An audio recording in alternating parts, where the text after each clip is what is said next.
Bueno, muchísimas gracias, de verdad. A ti por estar y por ayudarme en los proyectos que hemos hecho. Es un placer, la verdad. Supervisar y... Desde que nuestro común amigo Aitor nos puso en contacto y hemos colaborado en muchísimos proyectos, pues el poder continuar con nuestra tradición, que nosotros llevamos mucho tiempo trabajando. Recuerdo que la primera vez que tuvimos un club muy modesto, Constancia, tercera división en Mallorca, en una pequeña localidad.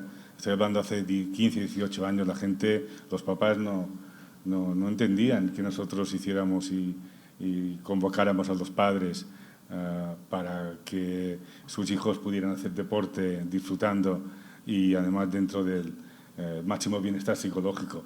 Recuerdo que las primeras reuniones eran en la cafetería para quitar un poco de hierro y eran 3 o 4 familias que venían y esas familias luego fueron arrastrando otras más y precisamente que sea la Real, yo recuerdo perfectamente cuando era el director deportivo Zubillaga, que nos invitó, fue la primera vez que sacamos la cabeza de nuestra isla, porque quería conocer de primera mano cuál era el proyecto que teníamos ahí para trabajar con, y fuimos a Anoeta, el antiguo Anoeta, y ahí tuvimos una experiencia, porque fue la primera vez que se lanzó. Desde entonces ya están tomando relevo una cantidad de personas con una gran valía y nosotros pues estamos orgullosos de que también, como se ha dicho perfectamente por el público, pues personajes que representan y que además representan muy bien los valores, sean capaces de encabezar este tipo de cosas.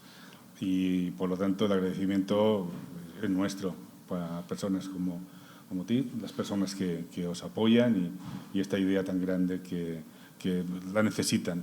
Porque nosotros hablar de salud mental o salud psicológica, a mí no me acaba de gustar mucho en el deporte. Me gusta mucho más hablar de bienestar psicológico. Porque eso implica que proactivamente las familias, los representantes, los entrenadores, todos pueden aportar lo suyo para que haya un mejor balance y haya el bienestar psicológico. Sin hablar ya de profesionales como la persona que ha estado trabajando contigo de la psicología. Más que pensar en que se tiene que trabajar con salud mental, porque como aquí se ha comentado, y te he dicho muy bien la palabra heavy, te encuentras con casos de estos porque el porcentaje de personas que tienen en deporte problemas grandes de salud mental es el mismo que en la población general. Esto puede pasar a cualquier cosa, a cualquier persona, pero entonces nosotros no hacemos, los psicólogos deportivos, yo no sé si Mar está de acuerdo, damos un pequeño paso al costado porque no estamos para esto. Y una de las cosas que cuesta más diferenciar muchas veces en la universidad, yo soy profesor, para nuestros alumnos, es que una clase de psicología del deporte no es la misma que una clase de psicología clínica. Son cosas totalmente distintas. Y que lo que nosotros tratamos, la ansiedad antes de la competición, es el pan de cada día. El miedo a fallar es el pan de cada día. El perfeccionismo y las rutinas son... Pero esto no es un trastorno obsesivo ni es un trastorno esquizofrénico. No tiene nada que ver. Y esto es un poquito peligroso porque hoy en día se tiende un poco a confundir estos dos términos. Y vosotros que estáis trabajando en la élite, nosotros que estamos ayudando también a deportistas en otros deportes distintos, sabemos que son dos conceptos totalmente, dos aproximaciones totalmente distintas. Una es, entre comillas, curativa. No hay que curar nada. Lo que hay que es ayudar dentro de un equipo y que a lo mejor en ese momento trabajar más con el papá o la mamá, como nos pasa los que trabajamos con chicos de 13 y 14 años, que no con él o con ella. Y luego cuando llegas arriba del todo, pues ni siquiera trabajas, haces de gestor de carreras.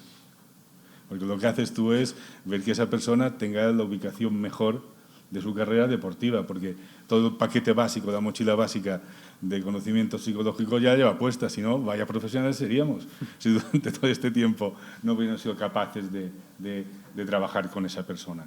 Por esto el tema de salud mental, realmente en estos momentos las personas que trabajan en medicina, en atención primaria, son muy conscientes de ello. Los chicos jóvenes están acudiendo, no diré en masa, porque realmente la palabra no es en masa, pero muchísima gente está acudiendo por esa percepción de fragilidad que hay ahora y de que cada cosa que ocurre tiene un impacto decisivo en sus vidas. Esto no es así. Y de hecho, la tolerancia a la frustración es una cosa que realmente ha de formar parte no solamente de un deportista. Pues creo que tú tienes experiencias más que suficientes. Nosotros trabajamos muchísimo con lesiones deportivas.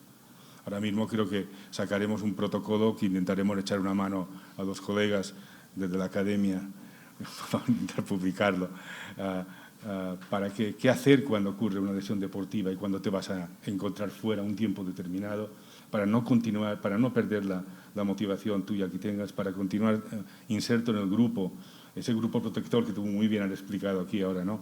Y que sabemos que esto, pues realmente, a lo mejor en otra profesión se vería mucho peor, pero en esta realmente forma parte de la vida del deportista.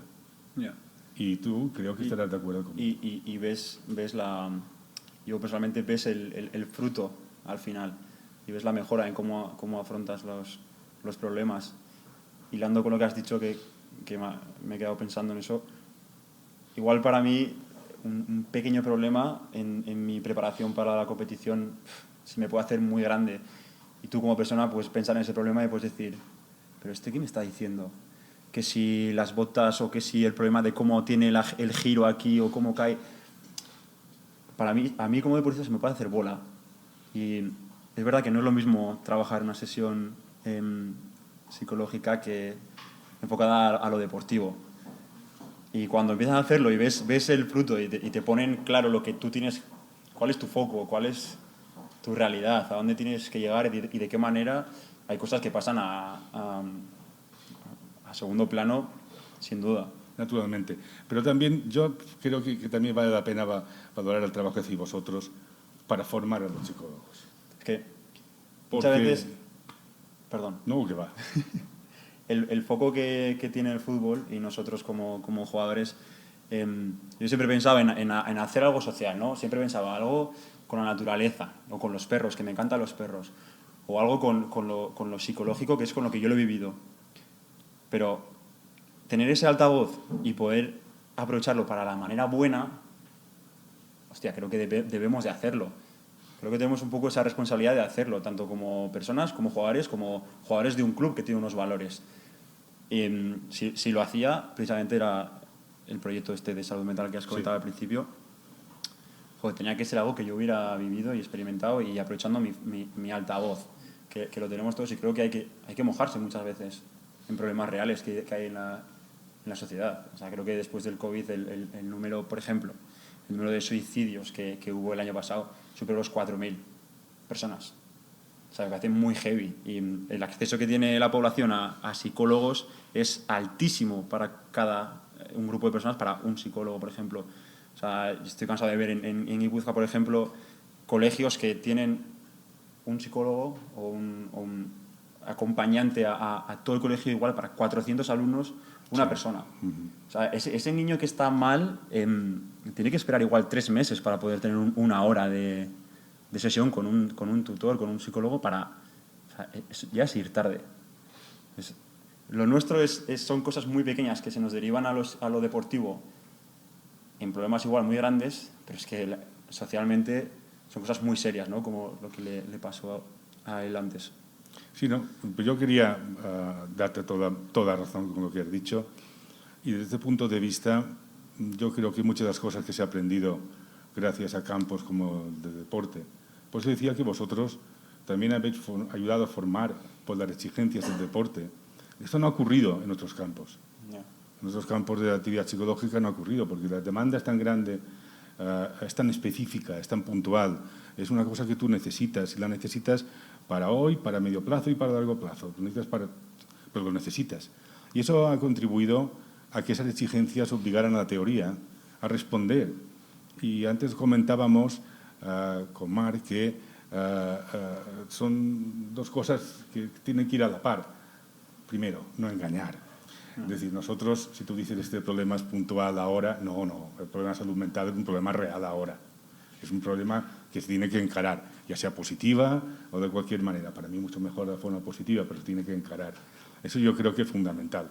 ¿Y qué ha sido el deporte el que ha soltado? Bueno, el tema suicidio, tú lo has puesto aquí ahora, está muy claro, pero hay otro que después de la pandemia ha ocurrido y que ha pasado totalmente desapercibido, y que es muy importante, que ocurre que muchas personas, pues cuando tú desprohíbes un comportamiento, ese comportamiento gana de valor. Y entonces resulta que ese comportamiento, la gente ha salido, amateur, sin federarse, a la montaña. Y están ocurriendo desgracias continuamente. No aparecen demasiado en los medios, pero es muy importante. Es decir, que hay cosas que realmente nosotros hemos sido capaces de aprender y de reflejar en otros campos de la psicología gracias a vosotros. Y esto creo que es una cosa que se tiene que valorar muy mucho. Y el hecho de que hagáis proyectos como estos, yo no creo que sea solamente un altavoz. Es un modelo que proponéis, es algo más que un altavoz. Es decir, y en este sentido, que haya desaparecido el estigma de los problemas y la salud mental y que ya se puede hablar de ello con mucha más naturalidad en el mundo del deporte, aunque en otros no, porque si te vas a la empresa, eso todavía no es posible. Entonces yo creo que poner en valor vuestro papel, no solamente como receptores, sino como promotores y como colegas, entre comillas, en este tipo de proyectos, es absolutamente fundamental, porque nos habéis puesto una exigencia a nosotros de rendimiento que se ha traducido en mejores técnicas, en mejores profesionales, y que eso ha repercutido en muchos otros campos de la psicología. O sea, yo creo que tiene un valor más de lo que estás diciendo. Seguramente. Igual, como ha dicho antes Mar, me quito un poco de valor. Pero es que lo que yo he vivido es que estar bien mentalmente para afrontar un deporte, en este caso el mío, el fútbol, o sea, la sensación de sentirte capaz de dominar la acción que te va a tocar, solo porque estás bien contigo mismo, estás preparado, estás concentrado, tienes tus tips para no salirte. O sea, que tú te sientas capaz de hacerlo bien, no sabes si lo vas a hacer bien o no, pero que te sientas eso es muy poderoso. O sea, yo a veces que voy a entrenar y estoy muy tranquilo de que lo voy a hacer bien. Igual no lo hago bien, pero me siento increíble por hacerlo. Sí, y eso es psicológico todo. Sí, efectivamente, sí.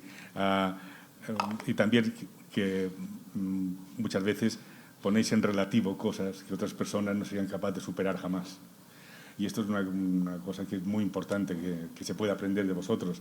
Y es el hecho de que lo que vosotros hacéis de una manera habitual y normal, como es afrontar algún tipo de situación, para otras personas es Por ejemplo, tú estás haciendo una cosa que mucha gente no haría. Es el miedo más grande que tiene el mundo, que es hablar en público.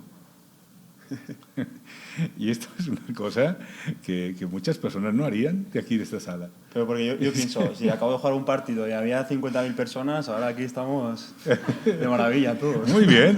Por eso decía que esa transferencia también la debéis vosotros a la sociedad. Y que haya personas que la devuelvan como tú es una alegría enorme. Sí, a ver, obviamente antes no era así, Yo iba a una rueda de prensa y yo decía, madre mía, la que voy a liar. Ni tú ni nadie. Esto se aprende. Sí. No sé. A ver, también superar esos miedos va con el tiempo. La verdad es que jugar con tanta gente, muchas veces no somos conscientes del cómo a una persona que está preparada o no ese miedo a fallar le puede cohibir. Tú que trabajas con deportistas, sí. Lo verás a diario. Que a mí me ha pasado, o sea, tener miedo a hacer una acción. Ahora no me pasa, pero me ha pasado. Y dices tú, hostia, es que me está limitando, O sea, nadie me está tocando, ni nadie me está agarrando ni impidiendo. O sea, soy yo con el balón nada más. Aquella famosa escena del entrenador que ponía el balón en medio del vestuario y decía, empezar a quitar todos, a ver si se mueve el balón. Eso no sirve para nada, y tú lo sabes perfectamente, ¿no? Pero te voy a contar, y yo ya con esto me han dicho que sea un poquito más breve. Creo que, te voy a contar lo que me pasó a mí. Cuando yo comencé como profesor, recuerdo perfectamente mi primera clase. Tenía muy pocos años. Y entré y el miedo existía, pero una persona de allá atrás se levantó la mano y dijo, perdone, ¿usted es un profesor de verdad o pasaba por aquí? Y me curó para siempre. La verdad que, un choque, ¿no? Sí, yo me quedé tan frío y tan así desconcertado. ¿Usted qué hacía? ¿Pasaba por aquí? Eso es porque eras muy joven. Sí, era porque era muy malo. No cuadraba. Pero quiero decir que es verdad que por esto que haya personas como los psicólogos, como los entrenadores, que puedan echar una mano a superar este tipo de cosas al principio y que eso se incorpore en esa mochila que he dicho antes de técnicas. Es muy importante que exista y que ahora, como has dicho tú muy bien, nos encontramos la situación inversa al que había hace 30 años. Yo creo que hay más psicólogos en el deporte que en otros ámbitos. Puede ser. Atención Sobre todo disponibles. Atención primaria, por ejemplo, no puede acercarte casi apenas a ninguno. Yeah. Y es donde realmente están los problemas de la población. Sí. Y problemas fuertes. En cambio, los equipos, no solamente de primera división, segunda división, muchos otros equipos, estamos trabajando en deportes que no son de fútbol, estamos muy repartidos. Yo hacía la broma de que el domingo pasado pues campeonamos con el Tigres. Yo soy profesor de la Universidad Autónoma de Nuevo León. Y los 4 equipos que llegaron a las semifinales, los 4 tenían un equipo psicológico. ¿Con quién ibas? Mi equipo era Tigres, ya, campeonamos. Sí, porque es que es de la Universidad de Nuevo Justo León. el que ganó, ¿no? Sí, porque el que lo lleva ha sido alumno mío. Vale. Bueno, muchas gracias.